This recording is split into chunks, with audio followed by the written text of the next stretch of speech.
Bonjour à tous, aujourd'hui nous allons suivre un tutoriel pour remplacer les haut-parleurs sur la Nintendo Switch en version OLED. Alors attention, c'est pas les mêmes haut-parleurs que sur la version classique.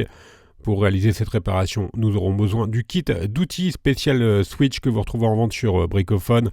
N'oubliez pas qu'en commandant ces pièces sur notre site, vous bénéficierez du patron de montage qui sera offert avec votre commande. Les retours sont gratuits, ainsi que l'assistance technique. Et le code de remise, c'est YouTube. Il vous permet de bénéficier de 10% de remise sur la totalité de votre commande. C'est une réparation qui est plutôt longue. Il faut compter 45 minutes et la difficulté notée 3 sur 5. Avant de commencer la réparation, n'oubliez pas d'éteindre votre console, de retirer également les Joy-Con et la cartouche de jeu s'il y en a une, et bien sûr la carte micro SD. Alors une fois que vous avez bien éteint la console, on va pouvoir passer à l'ouverture de celle-ci. On va commencer par retirer la coque arrière et on va retirer les vis notées A1 et A2 sur le patron d'aide au montage, et ce sont des vis Tri-Wing. Alors pensez bien à repositionner chaque vis et chaque élément que vous allez enlever sur le patron d'aide au montage. Je vous rappelle que celui-ci il est offert avec votre commande. Voilà, on continue avec les vis A3 et A4. Alors vous allez voir, vous allez avoir beaucoup de vis et beaucoup d'éléments à retirer. Voici le patron d'aide au montage. Donc on repositionne bien toutes les pièces à chaque fois sur le patron. Alors il nous reste encore 3 vis à retirer pour enlever la coque, la vis notée A5.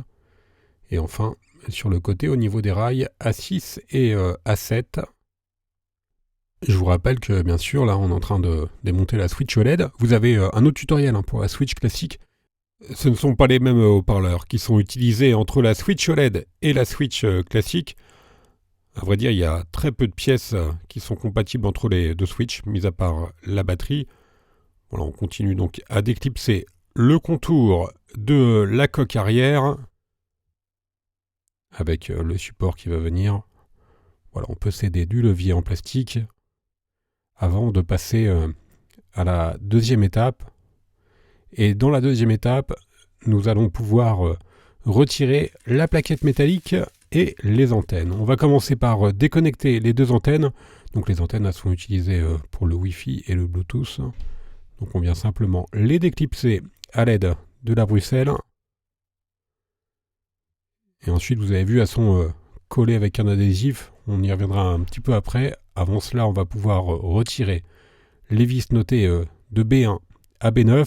Voilà, je vous l'avais dit, vous allez avoir beaucoup de vis et beaucoup d'éléments à retirer lors du démontage. Si vous avez des questions sur la réparation, surtout vous n'hésitez pas à nous les poser, alors soit en commentaire de la vidéo ou soit directement sur le chat de notre site internet. Si vous avez un doute, par exemple sur la pièce à commander ou les outils, n'hésitez pas à nous poser vos questions. Voilà, on retire la dernière vis. On est un petit peu gêné par le câble coaxial qui est juste au-dessus. Donc on utilise la Bruxelles pour l'extraire. Et maintenant, on va pouvoir donc retirer complètement la plaquette. Alors voilà, il y a juste le câble coaxial à droite qui nous gêne encore également. Tout simplement, il est passé dans des guides, donc on doit le désengager pour retirer complètement la plaquette. Vous faites attention à cette étape-là. Et on a un accès direct à la carte mère et à la batterie. Et dans la prochaine étape, nous allons justement déconnecter la batterie et également retirer le lecteur de carte. On commence par déconnecter la batterie, vous voyez, c'est le gros connecteur. Donc on a juste à le soulever. Et maintenant, on va pouvoir retirer l'adhésif qui est au-dessus du ventilateur, qui recouvre la vis cruciforme notée C1 que l'on vient retirer, et qui maintient donc le lecteur de cartouche et le lecteur de carte SD qui est noté DS4. Dans la quatrième étape, nous allons retirer le dissipateur thermique. Alors c'est uniquement si vous souhaitez remplacer le haut-parleur droit, donc qui est à gauche, parce que là on travaille de façon inversée. Donc pour ça, on va retirer les 3 vis qui maintiennent le dissipateur thermique. Alors les haut-parleurs, ils sont vendus séparément, donc le droit et le gauche. Donc si vous souhaitez remplacer le haut-parleur gauche, vous n'avez pas besoin de retirer le dissipateur thermique. J'espère que vous m'avez suivi entre la droite et la gauche. Et on va passer à la 5e étape, et donc justement on va retirer le haut-parleur gauche, donc de l'autre côté. Et on retire les vis G1 et G2 qui maintiennent le rail, donc le rail des Joy-Con. Alors ça, c'est un élément qui est assez souvent défaillant sur les Switch. Et donc, on a fait un tutoriel spécifique pour remplacer les rails. Maintenant, on va pouvoir retirer la vis H1 qui maintient notre haut-parleur gauche. Et on va devoir le chauffer légèrement. Alors c'est facultatif, hein. Mais étant donné qu'il est un petit peu collé, c'est un petit peu plus facile de le retirer si vous le chauffez légèrement. Et si vous n'avez pas de sèche-cheveux ou de décapeur thermique chez vous, ce n'est pas un problème. On déconnecte maintenant notre haut-parleur. Alors voilà pour le haut-parleur gauche. Alors on va vous montrer tout de suite comment le repositionner. Alors bien sûr, si vous voulez changer uniquement votre haut-parleur droit, vous pouvez sauter cette étape. Alors on reprend notre nouveau haut-parleur, c'est très simple. On vient le remettre dans son emplacement. On reconnecte bien sûr la nappe du haut-parleur. On remet également le petit support qui vient par-dessus, que l'on refixe avec la vis notée H1. Et ensuite, nous allons pouvoir remettre le rail des Joy-Con qui, lui, est fixé par les vis cruciformes notées G1 et G2 sur le patron des deux montages. C'est pas très compliqué pour le remontage. Même, hein, c'est une réparation qui est relativement facile, hein, le remplacement des haut-parleurs sur la Switch. Le remplacement de la batterie également est relativement simple. Hein. Vous avez vu, la batterie elle est directement accessible. On a reconnecté notre haut-parleur. Et maintenant, on va s'intéresser à notre haut-parleur droit. Alors, on avait enlevé au préalable, hein, je vous rappelle, le dissipateur thermique. Et là, c'est un petit peu plus long. On va devoir déconnecter les 7 nappes qui sont connectées à la carte mère. Alors, vous avez vu, hein, pour les clapets, on a relevé le petit clapet à 90 degrés. Ensuite, on vient tirer sur la nappe pour la déconnecter. Il y a certaines nappes, on a juste à les tirer pour les retirer. Voilà, les nappes avec les clapets. Il faut bien penser donc à relever le clapet. Et ensuite, à tirer sur la nappe. Donc là, on va devoir retirer la carte mère pour enlever notre haut-parleur droit. Donc c'est un petit peu plus long. Et il nous reste encore 2 nappes à déconnecter. C'est toujours la même procédure. Voilà pour la dernière. Et maintenant, nous allons pouvoir retirer les vis qui maintiennent la carte mère. Il s'agit de vis cruciformes. Elles sont notées de E1 à E5 sur le patron des deux montages. Une fois qu'on a retiré les vis, une dernière, la vis notée F1.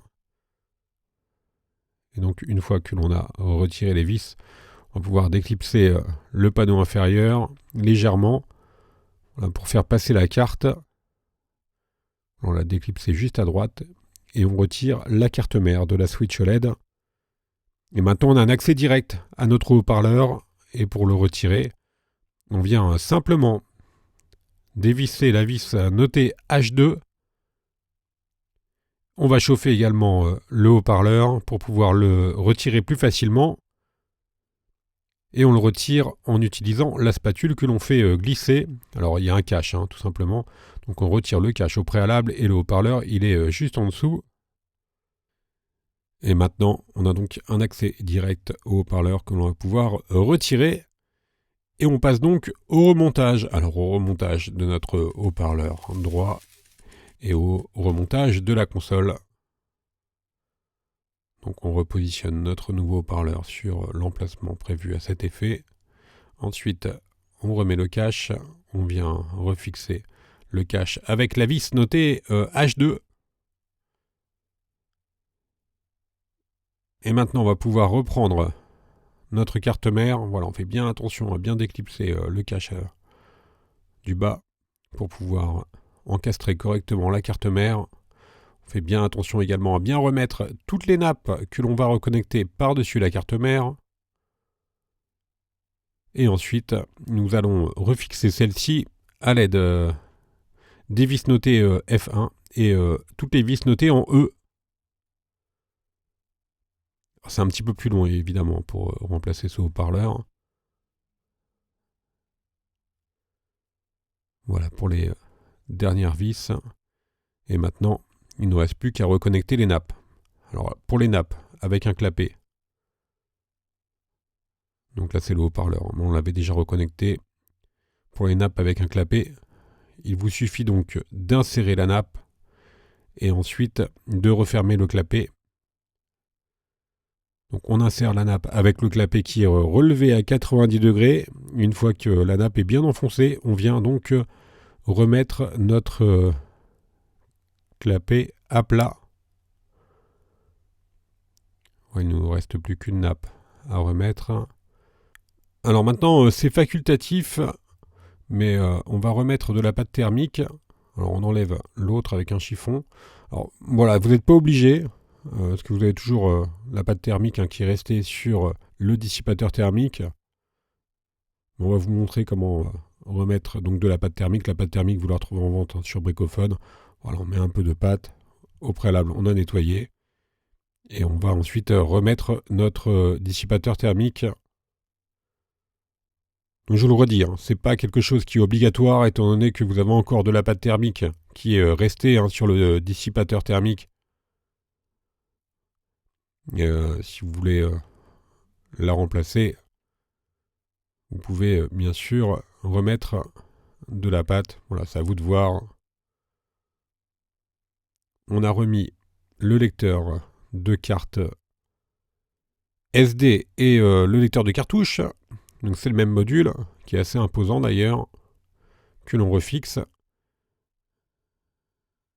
Vous avez une petite pastille qui était sur la vis que l'on remet.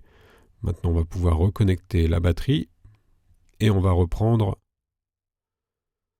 notre plaquette métallique.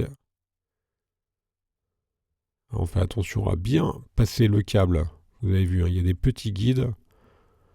On passe bien le câble dans les guides avant de remettre la plaquette sur le châssis de la Switch. Et ensuite, on va bien sûr refixer notre châssis, enfin la plaquette au châssis plutôt, à l'aide des 9 vis notées en B. Alors si vous avez un doute sur l'emplacement de celle-ci, on vous les a indiquées sur le plan précédent. Alors le remontage est maintenant presque terminé. Il nous reste juste à reconnecter les deux câbles coaxiaux. Alors faites attention, ils sont inversés, donc celui qui vient de la gauche est connecté à droite et celui qui vient de la droite est connecté à gauche. Voilà, après ce tutoriel, si vous ne connaissez pas votre droite et votre gauche, on ne pourra plus faire grand chose pour vous. Voilà, pour les deux câbles coaxiaux. Maintenant, on remet le capot arrière. On vient tout simplement le reclipser. Et une fois qu'on l'a correctement reclipsé, on commence par remettre les deux vis cruciformes A6 et A7 qui sont donc sur la tranche de la console. Les vis cruciformes encore A3 et A4 qui sont à droite et à gauche du connecteur de charge. La vis notée A5. Encore une vis cruciforme et on va finir avec les vis Triwing A1 et A2 qui sont donc sous le support. Et la réparation est donc maintenant terminée. Vous allez pouvoir profiter de vos nouveaux haut-parleurs. On rallume la console, tout est OK. On va faire un petit récapitulatif des produits utilisés pour mener à bien cette réparation. Donc en commençant bien sûr par les haut-parleurs, le droit ou le gauche. Vous les retrouvez en vente sur Bricophone. Vous retrouvez également le kit d'outils spécial Switch. Je vous rappelle que l'on reste joignable par mail, par chat et également par téléphone. N'oubliez pas, le code de remise, c'est YouTube. Il vous permet de bénéficier de 10% de remise sur la totalité de votre commande et il a rentré directement dans la page panier. Vous nous retrouverez bien sûr sur les différents réseaux sociaux. Quant à moi, je vous remercie d'avoir suivi ce tutoriel et je vous laisse avec un lien direct vers la pièce détachée.